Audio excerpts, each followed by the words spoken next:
Ladies and gentlemen, the Nintendo Switch is here. That's right, the console that you knew as the Nintendo NX for so many tantalizing months finally has a release date, March 2017, a name, and a face. Here it is. In this Rewind Theater, we're going to look at some of the secrets peppered throughout this reveal trailer, and we're going to start by looking at the machine itself. Or, well, maybe the machines, because what you have here is the main console, the tablet. That has all the power, all the technology in it, the Nvidia Tegra chip, a custom version of it, but you also see the dock. You slide this console actually into this dock, and that will ensure that your gameplay screen is on the television. You put these little controllers in the side, and you can pull it right out, and boom, the gameplay switches right to the display, as you can see here when you take it out. There you go. And man, Legend of Zelda, I want to play that game on the go. So now we're going to look at, the back of the machine a little bit. So we've got this little slot here at 129 where you can see for a very short time, you can see how thin it really is when it sits in this dock here. Pretty cool. You can see the four shoulder buttons as well, right? Some beefy, big analog looking triggers, all the buttons. You can see vents at the top. This machine has some power, equal to some of the modern consoles out right now. So it's going to need a vent as well. So now we're going to look at the gamepad here on the side. Do you see those little controllers they call Joy-Con? They can be attached to the main device, or they can be detached and really make this device a true portable. Not just a tablet where you have to use a touchscreen. By the way, we have no idea if this has a touchscreen. But a device that you can play anywhere. And it's got full-featured buttons. It doesn't, though, have a D-pad, as you can see here. It has more the kind of the classic Nintendo 64 camera buttons set up on the left side. On the right, you can see the traditional controller buttons. That, of course, allows them to be turned sideways. So now we're going to take a look at what that actually looks like when you take it with you. This gentleman here on the airplane is demonstrating that it has a kickstand. Now you know why the headphone jack is on the top, of course, as well, right? You can put it on the tray table in front of you. You can see the game card slot here, too. That's right. It uses game cards, no disc media. That's really important for battery life, of course, and being a good portable. But you can see, right here, it's actually not the same as a 3DS cartridge. This takes proprietary, Nintendo cards.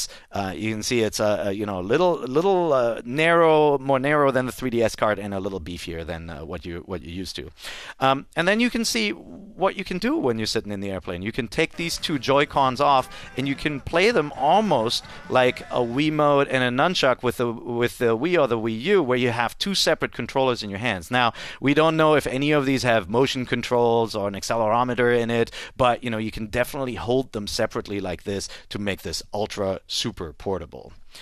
What you're also seeing here is Skyrim. We don't know if this means you'll be playing the Skyrim Special Edition or a different version of this game, but that's an important note here that this machine is powerful enough to run a game like Skyrim, and it is definitely better looking than the original version here. So we need to know a lot more about this. So now we're going to look at the Joy-Con grip. So that's something that the man on the plane didn't have. This is a connector that connects the two outer shells, so the two controllers that you can attach, and it actually has these ergonomic handles below. So it's not just a giant kind of Dreamcast disc controller. It looks like it can feel a little nicer in your hands as well. But you also have the indicators in the middle of the Switch that show that currently both controllers are synced to player 1. So you can see 1, 2, 3, 4 on that Switch tablet, letting you see exactly, that you're ready to go as a single player. Here when we jump to this time code mark here, you can see a little closer. Do you see that tiny little D-pad in the upper right corner? Well, that's not a D-pad. That's actually the plus button that you also have on the Wii U. On the left side, you have the counterpart, the minus button. In the lower right, you can see the home button. That lets you configure everything, pick different games and everything. And in the lower left, there is what's presumably a share button or some sort of kind of multi-purpose button that lets you do stuff that's not covered by any of the other four face buttons and 4 shoulder buttons. Clickable sticks, we hope, we just don't know. So now, we would like to take a closer look at what this neat little thing here is. That's actually the Nintendo Switch Pro controller. So in addition to having the classic control styles that are included, you can also buy this thing, and it looks like the plastic is a little bit see-through, right? Some people have thought maybe it's a Zelda edition controller with some markings, but we actually think you're seeing things through it. Has this kind of gray quartzy plastic like the classic N64, if you remember that one right here. But this controller has traditional plus and minus buttons, and it has slightly different looking, analog sticks and much, much bigger face buttons. And one important factor, the D-pad. The D-pad was missing from the other controllers. That would be a first for Nintendo not have a D-pad. After all, they patented back in the days. That patent ran out, but they're still bringing it back with this. So you can see here on the left side of the Joy-Con, there's no D-pad there, but the buttons there actually show the different directions. So if you remember the Nintendo 64 gamepad with the yellow C camera buttons, those are back here, but they also, pull double duty when you disconnect these controllers as being face buttons, just like before. So what happens when you take one of these Joy-Cons off and you hold them separately? These guys here, we're playing a game that we're going to get to in a little bit here on a bus. You can see what happens. They turn them sideways. It's going to be a little weird, honestly, when you look at this, because the analog stick is offset on one of the two, so you can maybe blame the controller on you losing in Mario Kart in the future, but you can see it's this kind of mini travel controller that can work anywhere. You don't have to log a lot of stuff around. You can just play on the go. But there are other ways to play this game in multiplayer as well. You're not just playing on a single device like here. If we go forward to the 2-minute mark, you can see what happens when your buddy also has a Switch. You can actually put them back to back, and you can do multiplayer games where each person or each group has their own screen. This looks to be, of course, an NBA 2K game from the 2K guys. We don't know which version will arrive, but you can play this multiplayer on the go with your buddies with your own screens, which is pretty cool, right?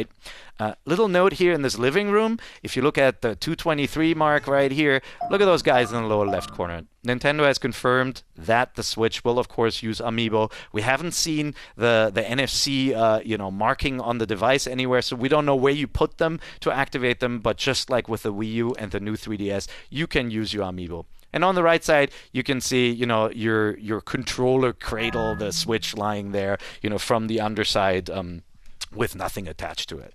And you can see an awesome tray up there and a ring. Oh, so many secrets. So let's look at, the 212 mark. Now let's talk games, because even though this is a reveal, kind of a tease, Nintendo did slip in some software announcements as well. This, of course, Triple Jump, is a brand new Mario game in a brand new setting. It looks much more like Mario 64 or, a classic kind of Sunshine. Look at this level here. You've got a Bullet Bill flying around just like Mario 64, navigating in 3D space. He even does the long jump. Took us all a while to master that one, if you remember. But look at all the cool stuff in the background, too. You see these kind of crystal or ice mountains there. That may be a hint as to the gameplay style. Maybe you have to reveal these and bring them back, just like, you revealed stuff in the Paper Mario or Sunshine game. We don't know yet. There's so many cool little details, like this little Mexican Day of the Dead style town with the dancing cactus. I don't even know what the hell is going on here, but this looks really cool. But it wasn't just about announcing one new game. There are a couple of games here that may look familiar at first sight. This is, of course, Mario Kart 8, and what you're seeing here is not one of the included tracks. That's Yoshi's Circuit that was actually offered up as DLC after the game came out. Is it a special edition of the game plus DLC? Well, look at the screen. I think it's a little bit more, because in the upper left and in the upper right, you see that you can actually hold 2 items now. So you can switch and pick the right one, presumably, so you can either choose a boost or nail somebody with a shell. There's one more thing right in the middle, very hard to see, but that icon, that player icon right there, doesn't that look like Dry Bones? Yep. Let's hope Dry Bones is making a comeback. That really looks like him. And then on the right side, there's, of course, a new character not included in the game, and that's King Boo. So presumably, we'll also see some new tracks and some new features, but this is already a big departure from the classic, awesome Mario Kart 8 on the Wii U. But that wasn't the only returning game. One of my favorites, Splatoon, is actually being shown here to demonstrate that the system could be good for esports. What you're seeing here is, of course, not a map that was in the game or offered as part of the DLC, which recently concluded. That is an all-new map suggesting that we're going to get new features. What's cool about both of these games is that Nintendo is continuing the kind of the multiplayer communities that have formed around these games, sustaining that by releasing these new upgrades of the games. And if you don't believe yet that that's an upgrade, here's already another change. You can see their, new customizable items. You can finally change the hairstyles on the characters. There's actually a second spot right here where you can see, the girl on the right having kind of like shorter tentacle style hair, and on the left, a really cool comb over. So, couple that with some new pants and everything, and I think we're going to get some really cool new stuff, hopefully not just cosmetic to dig into. And then, of course, the big game itself, The Legend of Zelda Breath of the Wild. We're still thinking this is going to be a launch game, but we'll have to see because no dates were given. But here's another really, really cool detail.